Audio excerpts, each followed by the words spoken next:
to offer the perspective of how I'm working with digital portfolios in my school with English learners and with our students in extended content standards classrooms.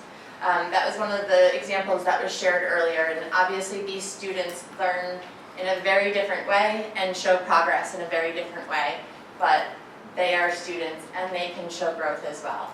So I just put together some tips if you have students like that, whether they're newcomers with not a lot of skill yet to speak, read, write, listen, whatever, or the students with cognitive disabilities. So I was thinking if you just start off with the teacher in control of the device before you're teaching some of that scaffolded release.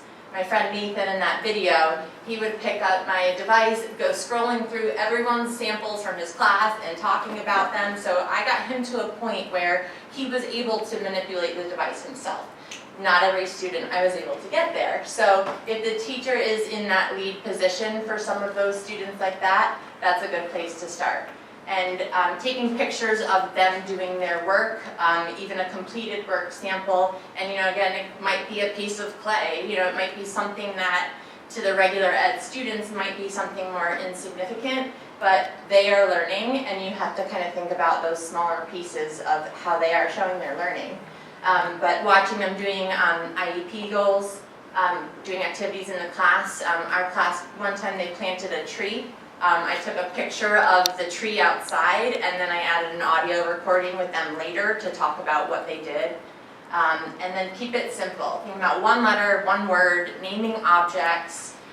There's nothing that's too small or insignificant when you're talking about this population of students. And I think that sometimes as teachers, we look at ourselves as some of this reflection sometimes. And if we were getting a student sample and the student said nothing, we think it's our fault, and we might be tempted to delete that because we don't feel like it's really showing the student learning. But that's showing where the student started. And I do have some examples where it's only me talking and asking the kid to repeat back to me and he doesn't say a word.